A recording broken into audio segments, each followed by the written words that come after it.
जी friends, आप देख रहे हैं यूट्यूब चैनल वॉइस ऑफ कैनी और मैं सफदर खान कैनी। अच्छा फ्रेंड्स, बड़ा इंपॉर्टेंट एक सवाल आ रहा था कि क्यूसी के अंदर फार्मा की रॉ मटेरियल की जो सैम्पलिंग है उसका रिस्पॉन्सिबल कौन होता है। कौन लोग रॉ मटेरियल की सैम्पलिंग करते हैं, क्यू ऑफिसर या क्यूसी ऑफिसर, ठीक है, या कोई आपका सबऑर्डिनेट है वो करेगा। और दूसरा, रॉ मटेरियल सैम्पलिंग का प्रोसीजर क्या है। वेरी इंपॉर्टेंट वीडियो है।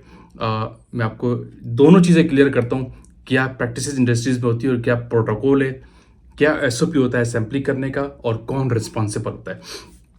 तो देखिए, सबसे पहले इसको क्लियर कर दें कि रॉ मटेरियल की सैम्पलिंग करता कौन है। देखिए, रॉ मटेरियल की सैम्पलिंग के लिए नॉर्मली इंडस्ट्री के अंदर डिफरेंट क्राइटेरिया एग्जिस्ट करता है, क्योंकि ये हर कंपनी का इंटरनल है। बहुत सी बड़ी ऑर्गेनाइजेशन के अंदर ऐसा है कि सैम्पलिंग जो है टोटली क्वालिटी एश्योरेंस के ऑफिसर कर रहे होते हैं, ठीक है। क्वालिटी एश्योरेंस के लोग वो प्रोडक्शन की सैम्पलिंग तो करते ही करते हैं, वहाँ तक क्यूसी का बंदा बहुत कम जाता है।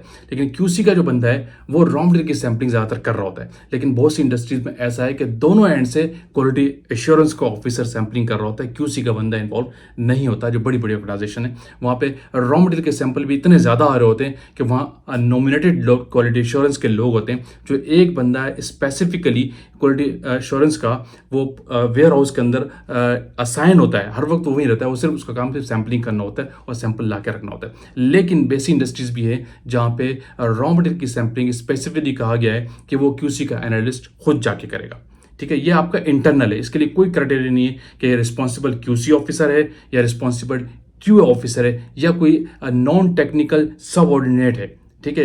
लेकिन इसमें एक प्रैक्टिस आपने लाजमी याद रखनी है कि सैम्पलिंग के अंदर कोई ऐसा बंदा आपका इन्वॉल्व नहीं होगा जो टेक्निकली ना हो। जैसे कि लेब अटेंडेंट आपके लेबोरेटरी के अंदर होता है, हम ये नहीं कह सकते कि लेब अटेंडेंट जाके सैम्पलिंग कर ले जो प्रोफेशनल ना हो। ये चीज़ याद रखनी है कि आपके पास एसओपी के अंदर डिफाइन होगा कि कोई प्रोफेशनल बंदा सैम्पलिंग करने का जो ट्रेंड होगा। कंडीशन मस्ट भी ये है कि जो भी पर्सन सैम्पलिंग कर रहा है क्यूसी का या क्यूए का, वो ट्रेंड हो। उसके साथ सबऑर्डिनेट पे अटेंडेंट हो सकता है, लेकिन फुल फ्लैश अटेंडेंट सैम्पलिंग नहीं कर सकता। ये जीएमपी के खिलाफ है। जीएमपी कहते हैं कि आपके कम से कम ट्रेंड लोग हो, प्रोफेशनल हो, फार्मासिस्ट हो, एमएससी केमिस्ट्री हो, क्यू ऑफिसर हो या क्यूसी हो, कोई भी आपका इंटरनल है। लेकिन रिक्वायरमेंट ये कंपलसरी है कि कोई प्रोफेशनल करेगा, नॉन प्रोफेशनल नहीं करेगा। जिससे कि लैब के अंदर अटेंडेंट होता है वो इंटर या मैट्रिक पास होता है, उसको राइट नहीं होगा कि वो जाके सारी सैम्पलिंग कर रहा हो। अगर आपके इंडस्ट्री के अंदर ये प्रैक्टिस एग्जिस्ट है तो आपका सिस्टम वीक है, ठीक है। उसको राइट नहीं है। राइट होगा तो सिर्फ क्यूसी ऑफिसर या क्यू ऑफिसर। और कौन रिस्पॉन्सिबल है, क्यू है या क्यूसी, ये आपका इंटरनल है, आप खुद इंडस्ट्री अपनी डिसाइड करती है। ये डिपेंड करता है आपके ऑर्गेनाइजेशन के ऊपर, ठीक है। लेकिन अनट्रेंड बंदा या इंटर बीएससी पास बंदा नहीं कर सकता, जिसकी ट्रेनिंग नहीं होगी। जिसकी ट्रेनिंग होगी वही सैम्पलिंग करेगा, दूसरा नहीं कर सकता। अब दूसरा इंपॉर्टेंट सवाल है कि सैम्पलिंग करते क्या। ये बहुत इंपॉर्टेंट चीज़ है। अगर आपकी इंडस्ट्री के अंदर ये इसका एक प्रोटोकॉल, प्रोसेस, एसओपी नहीं एग्जिस्ट करता तो भी आपकी प्रैक्टिस वीक है। सैम्पलिंग करने के लिए पूरा एक प्रोटोकॉल, एक एसओपी है, जिसके अगेंस्ट, जिसके साथ साथ लेके आप सैम्पलिंग कर रहे होते हैं। उसके बगैर आप सैम्पलिंग आप नहीं कर सकते। एसओपी के अंदर each and every step defined होता है। सबसे पहले जो आपके पास स्टेप्स क्या है, जीआरएन आपके पास आती है वेयर हाउस से, कि एक रॉ मटेरियल की जीआरएन, जिसको डिफरेंट इंडस्ट्रीज में डिफरेंट नाम दिया जाता है। एमएमआर भी कहा जाता है, एमआरआर भी कहा जाता है, इंटीमेशन भी कहते हैं, जिसकी बेस पे आप सैम्पलिंग करते हैं। वेयर हाउस आपको इंटीमेट करता है कि ये मटेरियल हमारे वेयर हाउस में आ गया है, इसकी आप सैम्पलिंग कर लें। प्रोसेस ये होता है कि आप उस सैम्पलिंग की, उस इंटीमेशन की बेस पे, जीआरएन की बेस को चेक करते हैं कि कौन सी कितने कंटेनर्स आए, उसका सर्टिफिकेट साथ अटैच है, परचेज ऑर्डर अटैच है, उसकी सर्टिफिकेट के ऊपर मैन्युफैक्चरिंग एक्सपायरी देख देते हैं, क्यूसी के अंदर ही देख चेक कर सकते हैं ये आपको राइट है, ठीक है। फिर उसके बाद फिर आप उसके बेस पे आप अपनी लेबलिंग करते हैं, वाइल्स प्रिपेयर करते हैं, यूटेंसिल्स जो आपके क्लीन होते हैं, ठीक है, उनको आप लेके एक ट्रे के अंदर आप प्रॉपरली बाकायदा वहाँ जाते हैं। अगर 10 कंटेनर तो जेनरिक है तो आप डेफिनेटली 100% सैम्पलिंग होती है, तो उस पर n√n+1 का फार्मूला नहीं लगता, वो एक्सीपेंट के केस में होता है। तो उस केस में आप उसके प्रिपेयर करेंगे, 10 वाइल्स बनाएंगे और एक कंपोजिट सैंपल लेते हैं। ये प्रिपरेशन करने के बाद आप वेयर हाउस से अलाइन करते हैं और वहाँ पहुँच जाते हैं, ठीक है। आप वहाँ पहुँच के क्वारंटाइन एरिया में, जहाँ पे आपका नया मटेरियल रखा होता है, जो नया मटेरियल आता है वो क्वारंटाइन में होता है इनिशियली।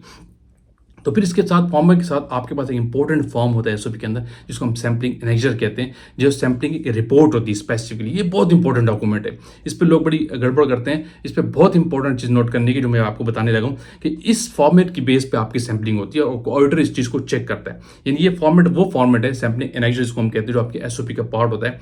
आप वेयर हाउस में जाके उस फॉर्मेट को फिल करते हैं जो रिप्रेजेंट करता है कंटेनर की कंडीशंस को, यानी कंटेनर आपके पास किस कंडीशन में आया है, इस फॉर्मेट पे आप सारी उसकी डिटेल उसके लिखते हैं। अगर रैप्चर्ड है, डैमेज है, कलर क्या है, किस तरह के कंटेनर की कंडीशन है, वो उसके ऊपर सारी लिखी जाती है। सप्लायर, मैन्युफैक्चरर, ये सब कुछ लिखते हैं। Expiry date, manufacturing date, lot number, batch number, सब लिखेंगे आप उसके अंदर, और कितने नंबर ऑफ सैंपल्स आपने किए, कितने कंटेनर्स किए, और फिर सिग्नेचर करके उसको फिलअप करके अपने साथ जीआरएन के साथ लगाते। इस फॉर्मेट में लोग गड़बड़ क्या करते हैं कि क्यूसी के अंदर ही फिल कर रहे थे।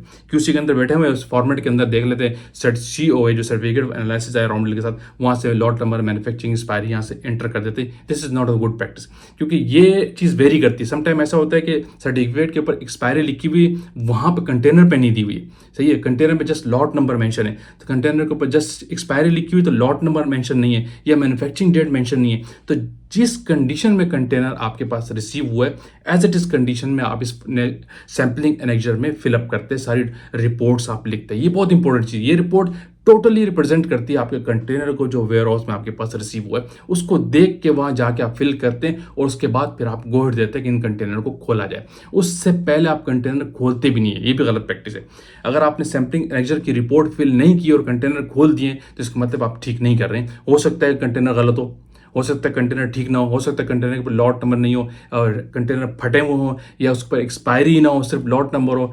अगर आपके पास सर्टिफिकेट पे बैच नंबर लिखा है और वहाँ पे लॉट लिखा है, टर्म लॉट की लिखी हुई है, तो आप वही लिखेंगे जो कंटेनर पे लिखा है। सैम्पलिंग फॉर्मेट के अंदर वही चीज़ लिखेंगे, टोटली कंटेनर को देख के फिल किया जाता है, ठीक है। अगर वहाँ पे कंटेनर में कुछ चीज़ मिसिंग है, सप्लायर लिखा है, मैन्युफैक्चर नहीं है, तो यहाँ पे आप लिखेंगे रिपोर्ट के ऊपर कि सप्लायर नहीं लिखा, मेंशन नहीं था, और मैन्युफैक्चर मेंशन है। जैसा कंटेनर आपके पास रिसीव हुआ, ये रिपोर्ट यहाँ फिल की जाती है। उसके बाद फिर आप अपने अटेंडेंट को या खुद इन्वॉल्व होकर उस कंटेनर को खोलते हैं, और 1 बाय 1 आप सैम्पलिंग करते हैं। सैंपल करने के लिए कंडीशन ये है कि उस कंटेनर को फिर आप सैम्पलिंग बूथ के अंदर लेके जाते हो। सैम्पलिंग एरिया होता है, अंडर लेमिनार सैम्पलिंग की जाती है, क्वारंटाइन एरिया में सैंपल नहीं खोला जाता है, ये चीज़ याद रखिएगा। तो ये एक प्रोसेस है पूरा, बहुत इंपॉर्टेंट। इसमें सबसे सैम्पलिंग में इंपॉर्टेंट चीज़ क्या है, वो सैम्पलिंग एनेक्जर है। इसकी इंपॉर्टेंस को हमेशा आप जहन में रखें, अपनी आप चेक करें कि आपकी एसओपी के अंदर ये फॉर्म फिल है या नहीं है, फॉर्म अटैच है या नहीं। बहुत सी इंडस्ट्रीज के अंदर ये फॉर्म ही नहीं होता, वो जस्ट इंटीमेशन की बेस पे जाते हैं और कंटेनर को देखते हैं, ओके फिजिकली देखा, वर्बली देखा, कहीं नोट डाउन नहीं करते और कंटेनर को देख के खोल लेते हैं।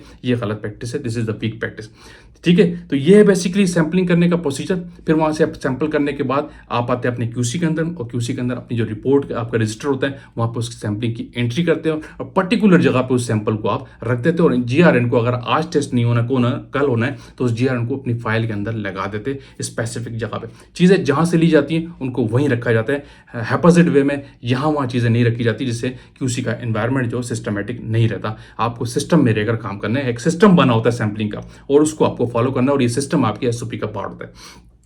Clear friends? तो ये है बेसिकली कि सैम्पलिंग कैसे करते हैं, इस फॉर्मेट के तहत, इस एसओपी के तहत करते हैं, कौन लोग करते हैं, किसकी रिस्पॉन्सिबिलिटी है, वो इस वीडियो में आपको मैंने बताई है। कुछ चीज़ें आपकी इंटरनल है, आई होप कि आपको कॉन्सेप्ट मिला होगा। बेसिकली रॉ मटेरियल जो सैम्पलिंग है, वेरी क्रिटिकल और सेंसिटिव एरिया, और उसको कैसे हैंडल और टैकल करते हैं, इससे आपको कॉन्सेप्ट मिल गया होगा। तो वीडियो का एंड करते, काफ़ी सवाल थे, सवाल से आई होप की वीडियो हमने लाइक किए, तो शेयर कीजिए, कमेंट्स कीजिए। अगेन कहूँगा जो लोग चैनल पे न्यू है वो तो लाजमी सब्सक्राइब कीजिए, ताकि ऐसी टेक्निकल वीडियोस आप तक पहुँचती रहे। थैंक यू फॉर वॉचिंग, अल्लाह हाफिज़।